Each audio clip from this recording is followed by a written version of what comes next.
We think we know the story of the Twin Towers. When we close our eyes and picture them, we see two things.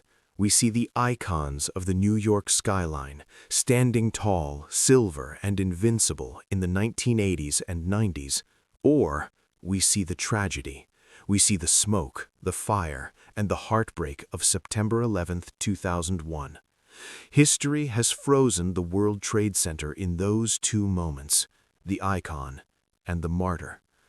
But there is a third story, a story that has been buried under millions of tons of concrete and decades of patriotic nostalgia.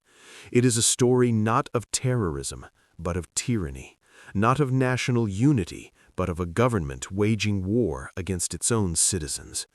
Before the towers could touch the sky, they had to crush the earth.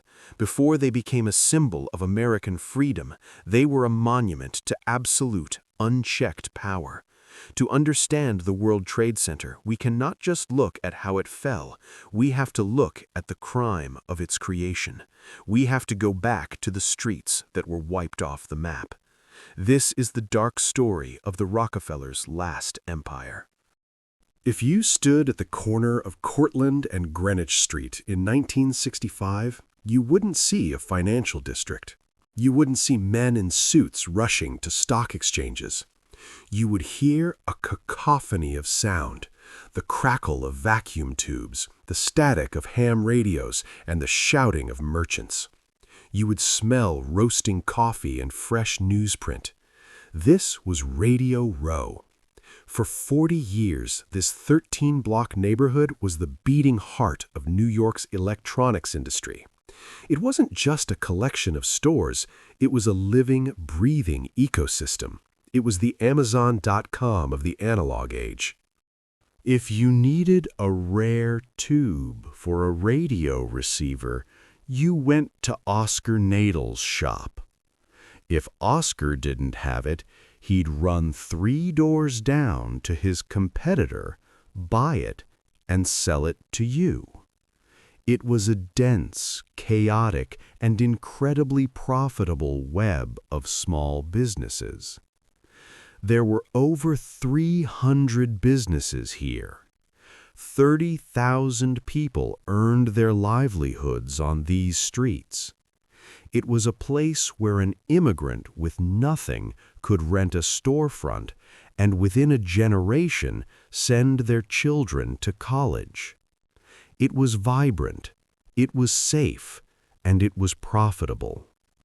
But to the eyes of the elite, to the city planners and the billionaires uptown, Radio Row was an eyesore. It was messy. It was low class. They looked at these bustling streets and they didn't see families or commerce. They saw something else. They saw a word that would become a weapon. They saw blight. In the 1950s and 60s, blight was a legal magic wand.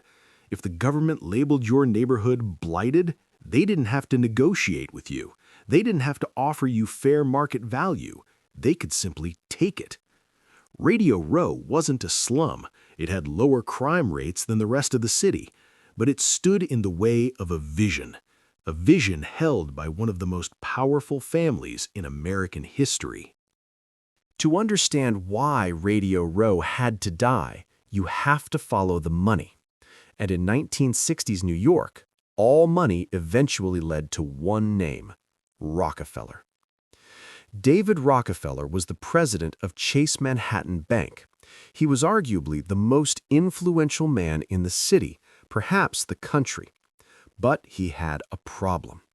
His family had invested millions into Lower Manhattan, specifically the One Chase Manhattan Plaza. But the area was dying. Businesses were fleeing to the suburbs or moving uptown to midtown. Lower Manhattan was becoming a ghost town after 5 p.m. David Rockefeller needed a magnet. He needed something so massive, so monumental, that it would force the center of gravity of the global economy to shift back downtown, right next to his bank. But a project of that size, 10 million square feet of office space, was impossible for a private developer. It wasn't profitable. No bank would loan the money. So, Rockefeller turned to a unique beast of government, the Port Authority of New York and New Jersey. The Port Authority is a strange entity. It was created to manage the harbor, bridges, and tunnels. It collects tolls, millions of dollars in cash every day. But more importantly, it operates outside the jurisdiction of New York City laws. It has its own police force. It has the power of eminent domain. It is, effectively, a state within a state. And running this state was Austin Tobin. Austin Tobin was a man who didn't just want to build bridges. He wanted to build monuments to himself. He was an unelected bureaucrat with more power than the governor. When Rockefeller came to him with the idea of a World Trade Center, Tobin saw his legacy. Together, the banker and the bureaucrat hatched a plan. They would build the largest office complex in history, and they would drop it right on top of Radio Row.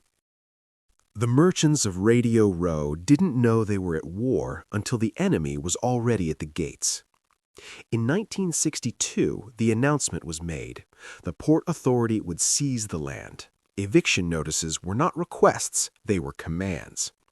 But the shopkeepers, led by men like Oscar Nadell, did something the Port Authority didn't expect. They fought back. They formed a committee. They pooled their money. They hired lawyers. They took to the streets in protest. There is a haunting image from this time. The shopkeepers carried a mock coffin through the streets of Radio Row. Inside the coffin wasn't a body, it was a mannequin named Mr. Small Business. It was a desperate piece of street theater, screaming to the city that the American dream was being murdered in broad daylight. They argued that the Port Authority had no right to do this.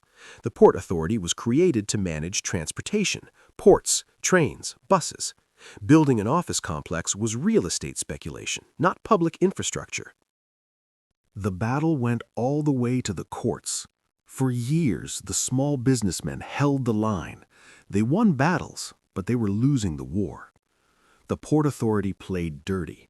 They began to board up empty buildings, creating the very blight they claimed existed. They turned off the heat in buildings where tenants refused to leave. They strangled the neighborhood block by block. Finally, the Supreme Court refused to hear the case. The gavel came down. Radio Row was finished. In March 1966, the demolition began. Families who had been there for 40 years were given $3,000 and told to get out. The intricate web of businesses was torn apart. Most of them never reopened. The ecosystem was destroyed to make way for the empire. With the land cleared, the stage was set for the construction. But first, they needed a design. Enter Minoru Yamasaki. Yamasaki was a brilliant, sensitive architect. He was known for his humanist philosophy. He believed architecture should be gentle. He famously said he wanted to build buildings that were in scale with man. And yet, he was hired to build the most inhuman structures on Earth. The design requirements were absurd. The Port Authority demanded 10 million square feet of space. To fit that on the site, Yamasaki had no choice but to go up, and up, and up. He designed 2 identical tubes, 110 stories of steel and glass. The irony is palpable. The man who loved human scale created towers that made humans look like ants. He designed buildings with narrow windows, only 18 inches wide, because he himself was afraid of heights. He wanted the workers inside to feel contained, safe, trapped. The engineering required to build them was revolutionary. Because the site was on landfill, the Hudson River was constantly trying to flood in. The engineers had to build a bathtub, a massive concrete slurry wall to hold back the ocean. They had to dig down to the bedrock of Manhattan, creating a hole so big you could fit the Empire State Building inside it. Then came the steel. The Twin Towers were not built like traditional skyscrapers with a cage of columns inside. They were tube structures. The strength was on the outside. The exterior steel columns held the building up, allowing for wide-open floor plans. For the next 70 years, however, the plaza became something far more complex than a mere hotel. It became a village. When we think of hotels today, we think of transients. We think of suitcases, key cards, and checking out by 11 a.m. But for most of the 20th century, the plaza was a residential community. Wealthy widows, retired industrialists, and eccentric heirs moved into the upper floors and simply never left. They treated the hotel suites like family estates. They hung their own art on the walls. They brought their own furniture. These weren't guests, they were neighbors.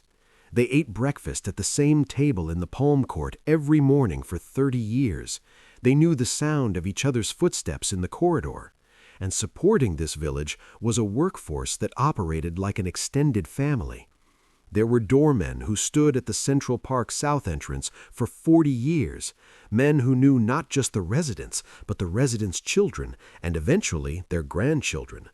There were elevator operators who knew which floor you needed before you spoke. There were head waiters in the dining rooms who wielded more social power than senators, curating the seating charts with the precision of a military general. This ecosystem created a culture of the plaza. It was a place where Frank Lloyd Wright lived for years while designing the Guggenheim, constantly complaining about the rent but refusing to move. It was where the Beatles occupied an entire wing in 1964, while thousands of screaming teenagers laid siege to the fountain outside. It was where Truman Capote hosted the Black and White Ball in 1966, an event that became the social barometer of the decade. If you were invited, you existed. If you weren't, you didn't. For decades, the owners, usually stable, boring investment groups, understood a fundamental truth. They were buying a responsibility, not just an asset. They understood that the value of the plaza wasn't in the limestone, but in the magic generated by the staff and the residents, until the 1980s. But as we look back now, decades later, we owe it to history to see the full picture. The World Trade Center was a marvel of engineering. Yes, it became a beloved symbol of American resilience. Yes, but it was also a monument to the dangerous idea that the government knows best. It was a reminder of what happens when the powerful decide that a community is blighted just because it isn't shiny enough for their taste. Radio Row is gone. The Twin Towers are gone. What remains is a lesson about the cost of progress. When we build the future, we must ask, who are we building it for, and who are we burying in the process? Because sometimes the tallest shadows are cast by the things we refuse to see.